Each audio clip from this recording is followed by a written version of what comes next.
आज की वीडियो में हम स्कूल लीडरशिप और मैनेजमेंट जो हमारा सिलेबस है तो सब्जेक्ट है विद्यालय नेतृत्व एवं प्रबंधन। तो इसका हम इकाई 3 करेंगे। इससे पहले हम इकाई 1 और 2 कर चुके हैं, तो आज इकाई 3 करेंगे जिसका नाम है कक्षा कक्ष प्रबंधन, इंग्लिश में क्लासरूम मैनेजमेंट। तो जो ये पूरा हमारा चैप्टर है या फिर जो ये पूरी यूनिट है वो हमारी इसी के इर्द गिर्द घूमेगी। तो चलिए देखते हैं। सबसे पहला जो टॉपिक है वो है कक्षा कक्ष प्रबंधन और इसका आयाम। तो कक्षा कक्ष प्रबंधन से मतलब क्या है, पहले आप थोड़ा सा ये बताएंगे यहाँ पे कि क्लासरूम के अंदर जो मैनेजमेंट कैसे किया जाए, कि जो पढ़ाई है या फिर जो शिक्षण अधिगम प्रक्रिया है वो प्रभावपूर्ण तरीके से की जाए, जिसमें सबसे बड़ा रोल किसका होगा, टीचर का होगा, क्योंकि क्लासरूम के अंदर तो टीचर ही लीडर के रूप में काम करता है। ठीक है। उसके बाद जो हमारा मेन टॉपिक है वो है आयाम यानी कि डायमेंशंस। तो डायमेंशंस की बात करेंगे यहाँ पर, ये बहुत ही इंपॉर्टेंट है, इससे रिलेटेड जरूर क्वेश्चंस आएंगे, इसलिए मैंने यहाँ पर इंपॉर्टेंट लिखा भी है कि जो कक्षा कक्ष प्रबंधन है, क्लासरूम मैनेजमेंट, इसकी डायमेंशंस क्या है, कौन से डायमेंशन में हम इसको नापेंगे। तो सबसे पहला डायमेंशन है भौतिक आयाम या वातावरण। ठीक है, जिसे हम फिजिकल डायमेंशन भी बोल सकते हैं इंग्लिश में, जिसके अंदर क्या क्या चीज़ें आएंगी क्लासरूम की, भौतिक वस्तुएं तरह से, जैसे कि भवन, क्लासरूम का इंफ्रास्ट्रक्चर कैसा है, मैदान विद्यालय का, क्लासरूम के अंदर श्यामपट्ट, चौक, वहाँ का फर्नीचर, और क्लासरूम का साइज कह सकते हैं हम, लंबाई चौड़ाई कह सकते हैं हम, डेस्क के साइज कह सकते हैं। तो जितनी भी फिजिकल चीज़ें हैं वो इस डायमेंशन के अंदर आएंगी, जो कि क्लासरूम मैनेजमेंट में ज़रूरी है। दूसरा है मनोवैज्ञानिक आयाम, साइकोलॉजिकल जो डायमेंशन है, उसमें क्या होगा कि जो अध्यापक है क्लासरूम के अंदर वो बच्चों को किस तरह से अभिप्रेरित करता है, या फिर जो टीचर है वो किस प्रकार से बच्चों को प्रभावित करता है क्लासरूम में आकर, वो आएगा आपका मनोवैज्ञानिक आयाम के अंदर। आप इसको और भी ज़्यादा एक्सप्लेन करके लिखेंगे। थर्ड डायमेंशन है नैतिक आयाम, जिसके अंदर जो होता है आदर्श व्यक्तित्व का नेता। नेता मतलब कौन, जो क्लासरूम के अंदर है, यानी कि अध्यापक, कि जो अध्यापक है उसका व्यक्तित्व कैसा होना चाहिए, आदर्श होना चाहिए, नैतिक गुण होने चाहिए, तभी बच्चे भी नैतिक मूल्यों को सीखेंगे। तो ये नैतिक आयाम हो गया। फिर आता है सामाजिक या सांस्कृतिक आयाम, जिसमें आपसी संबंध या समायोजन की बात की जाती है कि टीचर का बच्चे के साथ संबंध कैसा है, फिर बच्चों का बच्चों के साथ संबंध कैसा है, फिर टीचर का आपस में संबंध कैसा है। ये सारे संबंध ठीक प्रकार से होने चाहिए, जो कि इस सामाजिक या सांस्कृतिक डायमेंशन के अंदर आएगा। तो ये 4 डायमेंशन जो है आपको याद रखने हैं और पेपर में इन्हीं चारों को जो है एक्सप्लेन करके आपको लिखना है।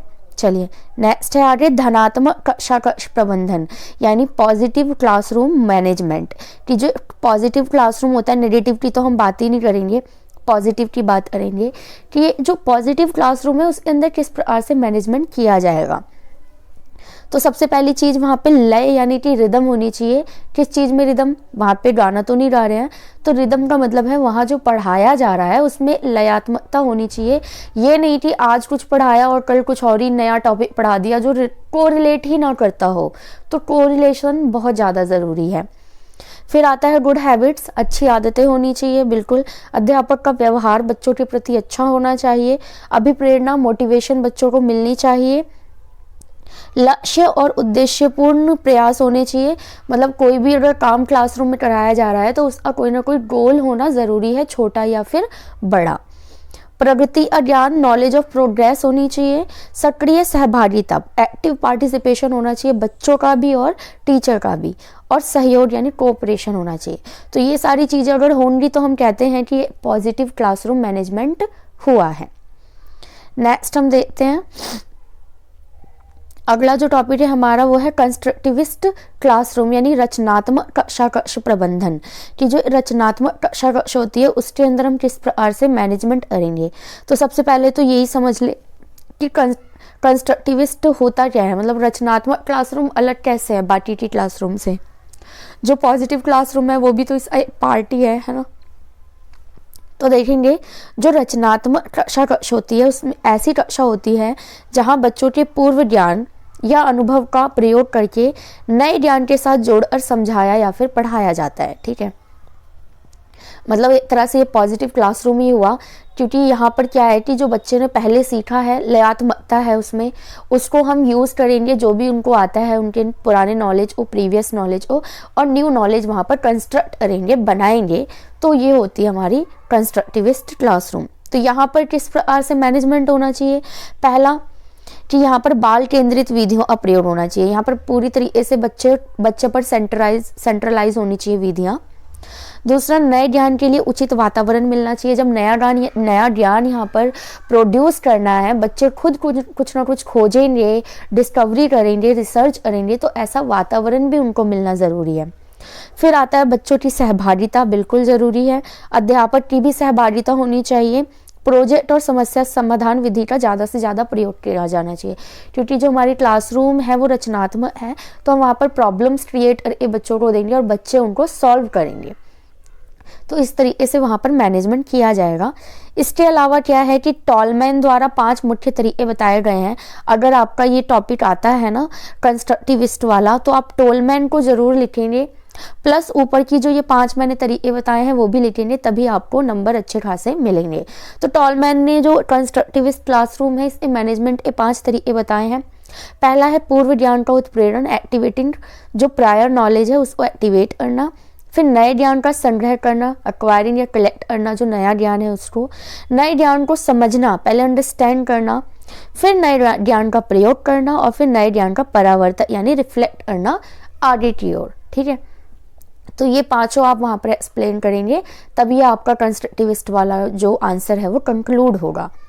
नेक्स्ट देखिए, आगे चलते हैं। समावेशी कक्षा का प्रबंधन। अब इंक्लूसिव क्लासरूम की बात की जाएगी। यहाँ पर हमने कंस्ट्रक्टिविस्ट देख लिया, अब हम देखेंगे समावेशी कक्षा का प्रबंधन किस प्रकार से किया जाना चाहिए। अब समावेशी का मतलब क्या होता है? साधारण और विशेष, सारे बच्चे एक साथ पढ़ेंगे। तो यहाँ पर सबसे ज़्यादा ज़रूरी हो जाएगा सह शिक्षण प्रतिमान, कि को टीचिंग मॉडल होने चाहिए, जिससे बच्चे सीखे कि किस तरीके से एक साथ मिलकर काम किया जाता है। फिर रुचिपूर्ण विषय वस्तु प्रदर्शन, ऐसी इंटरेस्टिंग हमें कंटेंट जो होगा वो प्रेजेंट करना होगा, ताकि हर बच्चा उसमें रुचि ले। फिर आता है सहायक शिक्षण तकनीकी, कोऑपरेटिव लर्निंग टेक्निक्स, जो भी हम टेक्निक्स यूज करेंगे वो कोऑपरेटिव हो, जिसमें सबकी सहभागिता हो। उत्तरोत्तर उपागम यानी स्टेप बाय स्टेप अप्रोच होना चाहिए। टुकड़ों में हम ज्ञान को यहाँ पर देंगे, फिर बाद में सबको जोड़ेंगे, ताकि हर बच्चा जो है टुकड़े में पहले जो भी नॉलेज है, कंटेंट है, उसको समझे और फिर बाद में उसको जोड़े।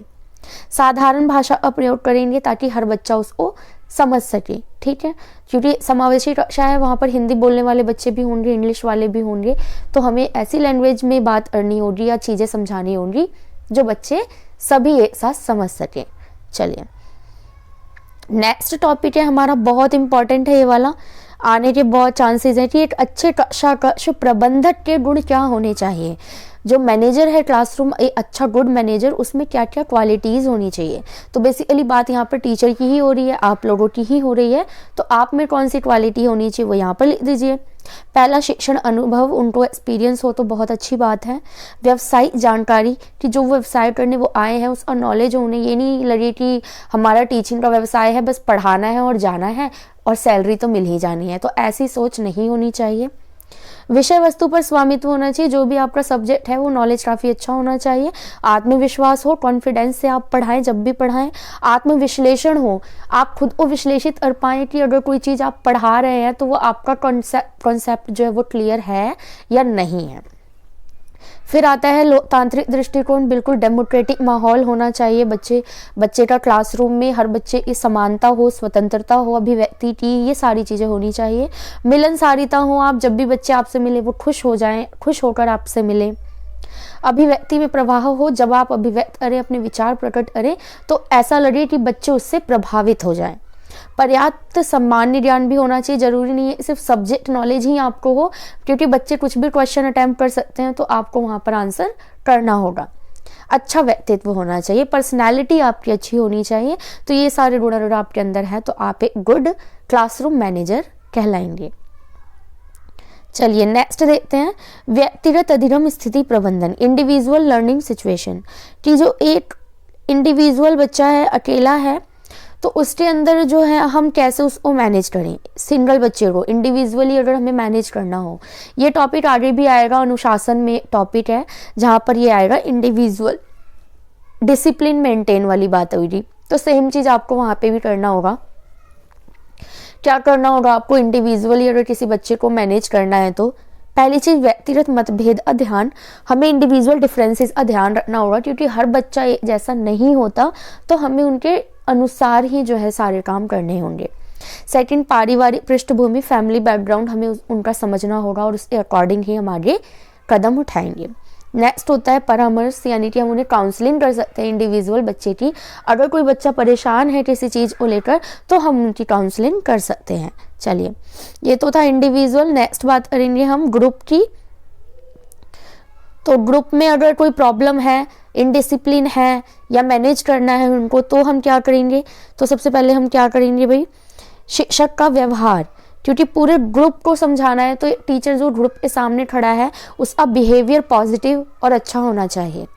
शिक्षण पद्धति, यानी जो पढ़ाने के तरीके हैं वो अच्छे होने चाहिए, जिससे बच्चा क्या हो, इंटरेस्ट ले और उसका मैनेजमेंट हो और वो डिसिप्लिन में रहे।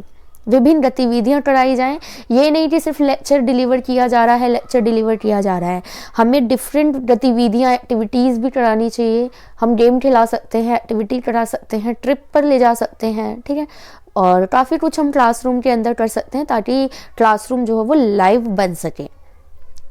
फिर होता है हमारा पॉजिटिव मोटिवेशन, हम बच्चों को देते रहें, एक साथ सभी बच्चों को हम पॉजिटिव मोटिवेशन दे सकते हैं, तो ये यहाँ पर बेटर होगा जब हम ग्रुप को लर्निंग कराएंगे या फिर डिसिप्लिन में रखेंगे। नेक्स्ट देखिए, अगला जो टॉपिक है हमारा वो है ओवर क्राउडेड क्लासरूम मैनेजमेंट, यानी भीड़ भाड़ वाली जो कक्षा है उसको आप कैसे मैनेज करेंगे। क्लासरूम में जिसमें बहुत ज़्यादा भीड़ है, क्राउड है, वहाँ पर मैनेजमेंट किस तरीके से किया जाए। तो पहला तो हम कर सकते हैं अनुभागों में विभाजन। मान लीजिए बच्चे बहुत ही ज़्यादा हैं क्लासरूम में, तो हम उनको सेक्शन में डिवाइड कर सकते हैं, सेक्शन ए, बी, या फिर flowers a name, fruits name लगाकर हम डिवीज़न कर सकते हैं क्लासरूम्स का। उसके बाद सामूहिक क्रियाएं कराना, जब बच्चे ज़्यादा हैं तो हम ग्रुप में एक्टिविटीज़ कराएंगे, ना कि इंडिविजुअल। फिर निर्देशों में स्पष्टता, जो भी हम निर्देश देंगे वो स्पष्ट होने चाहिए, बच्चों को समझ आ जाए एकदम से। फिर लोकतांत्रिक वातावरण हो, क्योंकि ज़्यादा बच्चे हैं उनको कंट्रोल करने के लिए डेमोक्रेटिक रवैया हमें वहाँ पर अपनाना पड़ेगा। प्रभावपूर्ण शिक्षण होना चाहिए, क्योंकि अगर आप बोरिंग तरीके से पढ़ाएंगे कोई इंटरेस्ट नहीं लेगा और ज़्यादा बच्चे आप पर ही हावी होंगे। फिर प्रभावपूर्ण शिक्षण विधि, टेक्निक जो है वो पढ़ाने की बहुत ही ज़्यादा इफेक्टिव होनी चाहिए। उसके बाद धनात्मक अभिव्यक्ति, यानी कि पॉजिटिव मोटिवेशन हम बच्चों को देंगे। क्लासरूम में लचीलापन होना चाहिए कि हम रूल्स को आसानी से चेंज कर सके अगर हमें ज़रूरत पड़ती है। रुचिपूर्ण शिक्षण होना चाहिए और अनुशासन का ध्यान हमें ज़रूर रखना है, क्योंकि हमें पता है कि क्लासरूम में बच्चे ज़्यादा हैं तो इनडिसिप्लिन वहाँ पर हो सकता है। नेक्स्ट देखिए, नेक्स्ट हमारा टॉपिक ही है डिसिप्लिन, यानी कि अनुशासन। तो सबसे पहले इसका अर्थ और अवधारणा हम समझेंगे, इसका मीनिंग क्या है और ये कॉन्सेप्ट क्या है डिसिप्लिन का, ये पढ़ते हैं हम। तो अनुशासन जो है वो संस्कृत भाषा के शब्द शासन, जो कि शस धातु से बना है, और इसका अर्थ होता है नियम या फिर नियंत्रण। तो अगर हम शॉर्ट में बोलें तो स्वेच्छापूर्वक नियमों तथा नियंत्रण को स्वीकार करना ही क्या है, अनुशासन है। अगर इंग्लिश वर्ड डिसिप्लिन की बात की जाए तो ये लैटिन भाषा के डिसिप्लस से लिया गया है, जिसका अर्थ होता है सीखना, और सीखने का रूपांतरण किया गया है अनुशासन से, कि अनुशासन में होगा तो बच्चा सीखेगा। अर्थात हम कह सकते हैं कि अनुशासन में व्यक्ति के व्यवहार का समाजीकरण, सहयोगात्मक रूप में कार्य करने व रहने का तरीका तथा अपने समूह के लिए वैयक्तिक हितों का त्याग सम्मिलित होता है तथा नियम में कार्य करने लगता है, तो हम कहते हैं कि ये अनुशासन में बच्चा है। तो ये निचोड़ निकला हमारा। इसके अलावा हम क्या करेंगे, थोड़ी सी डेफिनेशन दे लेंगे जो प्रमुख व्यक्तियों ने यहाँ पर दिया है। एक तो है गेट्स ने बहुत ही छोटी सी डेफिनेशन दिया, आप इसको याद कर लें कि अनुशासन से तात्पर्य संबंधित संस्थाओं के नियमों एवं आदर्शों का पालन करना है।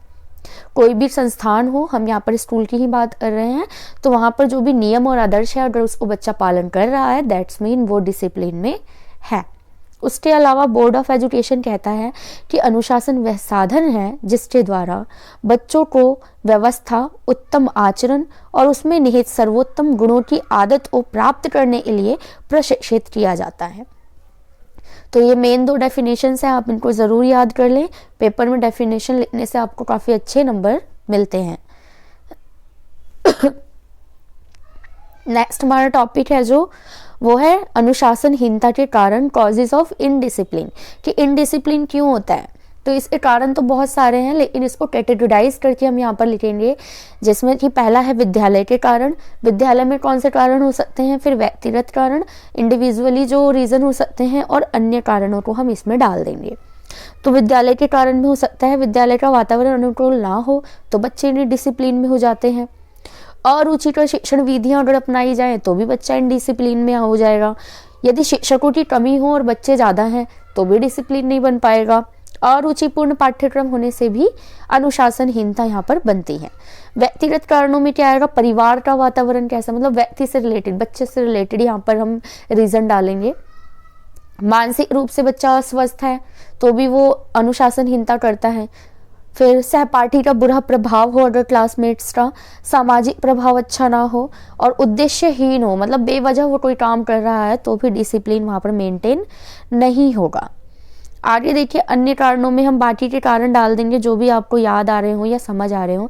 जैसे संप्रेषण की कमी, बच्चा संप्रेषण नहीं कर पाता, बोल नहीं पाता अपने मन की बात, तो भी वो अनुशासनहीनता में रहता है। भीड़ भाड़ वाली कक्षा हो तब तो अनुशासनहीनता होनी ही है। निरंकुश अनुशासन नहीं होना चाहिए कि क्लास में जो हमने मॉनिटर बना दिया और फिर वो अपना ही राज चला रहा हो, तो भी बच्चे क्या हो जाते हैं, इरिटेट हो जाते हैं और अनुशासनहीनता हो जाती है। आदर्श व मूल्यों की कमी हो, छात्रों के स्वाभिमान को ठेस पहुंचाने पर भी बच्चे अनुशासनहीनता में आ जाते हैं। तो ये सारे कारण जो है वो अनुशासनहीनता के हो सकते हैं। नेक्स्ट हमारा टॉपिक है अनुशासन को कायम रखने के लिए आवश्यक कदम, असेंशियल्स फॉर मेंटेनिंग डिसिप्लिन, कि अब तो इनडिसिप्लिन हो गया है, इसको डिसिप्लिन में कैसे लाया जाए। तो इसके कुछ है तरीके क्लासरूम में हम यूज कर सकते हैं। जैसे उपयुक्त मार्गदर्शन, बच्चों का मार्गदर्शन कर सकते हैं, हम बता सकते हैं उनको जो भी चीज़ें, उद्देश्य कैसे जीवन में लाना है, कैसे जीवन में आगे बढ़ना है, ये सारी चीज़ें हो सकती हैं। परामर्श सत्र, हमें ऐसे सेशन रखना चाहिए जिसमें बच्चों को उनकी प्रॉब्लम्स के अकॉर्डिंग सोल्यूशन दिए जाए। कक्षा में विद्यार्थियों की संख्या जो है वो कम होनी चाहिए या फिर इतनी ही होनी चाहिए जितना टीचर मेंटेन कर पाए। सहपाठ्य क्रियाओं का आयोजन होना चाहिए ताकि पढ़ाई के साथ साथ बच्चे अदर एक्टिविटीज़ में भी पार्टिसिपेट कर सकें। बाल केंद्रित शिक्षा होनी चाहिए, चाइल्ड सेंट्रलाइज एजुकेशन हम यहाँ पर प्रमोट करेंगे ताकि बच्चों पर सारा ध्यान दिया जाए और वो डिसिप्लिन मेंटेन करें। चलिए नेक्स्ट हमारा टॉपिक है व्यवहार प्रबंधन, बिहेवियर मैनेजमेंट। तो सबसे पहले देख लेते हैं ये होता क्या है। व्यवहार प्रबंधन से मतलब है ऐसे पर्यावरण का निर्माण करना जो विद्यालय में कार्यरत व्यक्तियों और विद्यार्थियों के परस्पर संबंधों एवं आपसी व्यवहार के सामंजस्यपूर्ण तथा प्रगतिशील बनाए रखे, यानी सभी मिलकर एक दूसरे का सहयोग करें और एक दूसरे का विकास करने में सहायता प्रदान करें बेसिकली। अब क्या है कि अवांछित व्यवहार के कारण क्या है, जो आपका सिलेबस में टॉपिक है वो है कॉजेज ऑफ मिसबिहेवियर, कि बच्चे मिसबिहेवियर क्यों करते हैं, क्या रीजन है। तो इसको भी हम क्या कर देंगे, कैटेगराइज करके आंसर लिखेंगे। इससे आपको अच्छे नंबर मिलते हैं पेपर में। जब भी आप ऐसे क्वेश्चन अटेम्प्ट करें तो उसमें कैटेगराइज तरीके से कारणों को लिखें, बजाय इसके कि आप 10 पॉइंट लिख के आ जाए। इससे ज़्यादा बेहतर तरीका है कि आप लिखें व्यक्तिगत कारण, शैक्षणिक कारण, मनोवैज्ञानिक कारण और सामाजिक कारण, और इन चारों के अंदर ज़्यादा से ज़्यादा 5-5 पॉइंट लिख दें, आपको पूरे नंबर मिलेंगे, ये गारंटेड है। क्योंकि डीएलएड में जो होते हैं एग्जामिनर पेपर्स को ऐसे ही चेक करते हैं, पॉइंट वाइज आंसर देखते हैं, टॉपिक देखते हैं, सब टॉपिक देखते हैं और फिर मार्क्स जो है आपको डिलीवर किए जाते हैं, क्योंकि एक्सप्लेनेशन तो ऑलमोस्ट सबकी सेम ही होती है। तो व्यक्तिगत कारण क्या है भाई मिसबिहेवियर के, पहला आर्थिक स्थिति खराब होना। कई बार बच्चे की आर्थिक स्थिति अच्छी ना होने से भी वो मिसबिहेवियर करने लग जाता है और फिर मार्गदर्शन नहीं मिलता उसको। शारीरिक स्वास्थ्य खराब होने से बच्चा इरिटेट हो जाता है। मानसिक स्वास्थ्य खराब होने से बुरी संगत या फिर आदत, उनको दोस्त ऐसे मिल जाए जो मिसबिहेव करते हैं, तो फिर बच्चा भी मिसबिहेव करेगा। और घर का खराब वातावरण, अगर घर पे बच्चे के वातावरण अच्छा नहीं रहता तो बहुत ही चांसेस हैं कि वो स्कूल में भी मिसबिहेव करेगा। तो ये बच्चे के पर्सनल कारण हो सकते हैं, व्यक्तिगत कारण हो सकते हैं। अब बात करेंगे शैक्षणिक कारण की, तो पहला पाठ्यक्रम अरुचिपूर्ण, बच्चों को इंटरेस्ट ही नहीं आ रहा क्या पढ़ाया जा रहा है, तो वो मिसबिहेव करेगा। शिक्षण विधियां अरुचिपूर्ण हो, नैतिक शिक्षा मिलती ही ना हो क्लासरूम में, परामर्श और निर्देशन ना दिया जाए, टीचर द्वारा मोटिवेट न किया जाए, शिक्षक विद्यार्थी का संबंध ही ना हो, बच्चा टीचर से बात ही नहीं कर पा रहा है, समझ ही नहीं रहा, बच्चा टीचर की रिस्पेक्ट ही नहीं कर रहा, तो वो उनकी बात बिल्कुल भी नहीं मानेगा। नेक्स्ट देखिए मनोवैज्ञानिक कारण क्या है, साइकोलॉजिकल जो फैक्टर्स हैं। अध्यापकों का पक्षपातपूर्ण व्यवहार, अगर टीचर क्लास में बायसनेस वाला बिहेवियर करता है तो बच्चे के पूरे चांसेस है कि वो टीचर के साथ भी मिसबिहेव करे या बच्चों के साथ भी मिसबिहेव करे, अदर जो बच्चे हैं।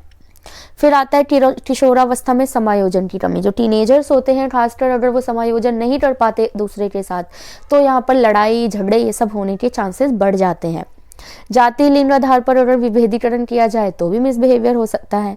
स्तर के अनुरूप पाठ्यक्रम ना हो, मान लीजिए क्लास छोटी है और पढ़ाया ओवर जा रहा है, उनसे उनके स्तर से ऊपर पढ़ाया जा रहा है, तो वो मिसबिहेव का शिकार हो सकते हैं। बौद्धिक अक्षमता भी इसका एक कारण है।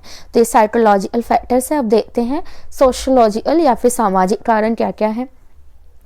एक तो संप्रेषण में कमी, कम्युनिकेट नहीं करता बच्चा, प्रॉब्लम्स बताता नहीं है, अपने अंदर ही वो लेकर बैठा हुआ है, तो भी जो है वो इन बिहेवियर में आ जाएगा, मिस बिहेवियर में आ जाएगा। आस पड़ोस अनुचित वातावरण हो, उचित ना हो उनका जो आसपास का वातावरण है जहाँ वो रहते हैं। रूढ़िवादी विचारधारा के लोग हों, मान लीजिए उनका समाज ऐसा जो लड़कियों को बहुत ही ज़्यादा पीछे की ओर धकेलता है, तो वो लड़की क्या करेगी, उसके अंदर तो आएगा ही मिसबिहेव। फिर समायोजन में कमी, बच्चे दूसरे के साथ समायोजन नहीं हो पाते हैं। बुरी संगत अगर लग जाए तो भी मिसबिहेव करने लगेंगे। तो ये चारों कैटेगरीजन आप करके जो है आंसर को अपने यहाँ पर डिलीवर करेंगे या लिखेंगे। नेक्स्ट और लास्ट टॉपिक है कक्षा व विद्यालय में दुर्व्यवहार से निपटने के लिए हस्तक्षेप, intervention of deal with misbehaviour in classroom and school. कि विद्यालय में जो ये मिसबिहेवियर हो रहा है या फिर क्लासरूम में, इसको आप कैसे निपटेंगे इस चीज से। तो इस यहाँ पर देख लीजिए, पहला जो टॉपिक है, पहला जो कारण है वो ये है, हम क्या कर सकते हैं, मार्गदर्शन और परामर्श। बच्चों को हम उचित मार्गदर्शन दें, है ना, उनको गाइड करें, बताएं उनको, उनकी प्रॉब्लम्स को सुने। पूर्व सेवा व सेवा में प्रशिक्षण, पूर्व सेवा यानी कि टीचिंग लाइन में आने से पहले भी और टीचिंग करते हुए भी टीचर्स को क्या मिलनी चाहिए, ट्रेनिंग, कि वो किस तरीके से बच्चों को उनके मिसबिहेवियर के रीजन को समझे और फिर उसको दूर करें। शिक्षण की पद्धति जो है वो अच्छी होनी चाहिए, मूल्य शिक्षा बच्चों को मिलनी चाहिए क्लासरूम में, ठीक है, और सह पाठ्यक्रम गतिविधियां होनी चाहिए। परीक्षा में बदलाव हो कि परीक्षा का बहुत ज़्यादा तनाव ना आए बच्चों पे, रुचिपूर्ण पाठ्यक्रम हो, रुचिपूर्ण शिक्षण विधियां हो। मतलब जो भी कारण थे ना इसके, उनको उल्टा कर दीजिए तो वो इसके क्या बन जाएंगे, सॉल्यूशंस बन जाएंगे। अब शिक्षक विद्यार्थी अनुकूल संबंध, मतलब टीचर और बच्चे के अंदर बीच में जो संबंध है, रिलेशन, वो अच्छा होना चाहिए, कम्युनिकेशन होनी चाहिए। अभिप्रेरणा यानी बच्चे को टीचर जो है वो क्लासरूम में कई बार मोटिवेट करती रहें, ऐसी कहानियाँ, ऐसे एग्जाम्पल बच्चों के सामने पेश किए जाए जिससे वो डिसिप्लिन में रहें, बिहेव में रहें और अच्छे से अपनी पढ़ाई कर सकें और अपना डेवलपमेंट भी कर सके। तो ये आपका यूनिट 3 यहाँ पर ख़त्म होता है। आई होप कि आपको ये समझ आया होगा।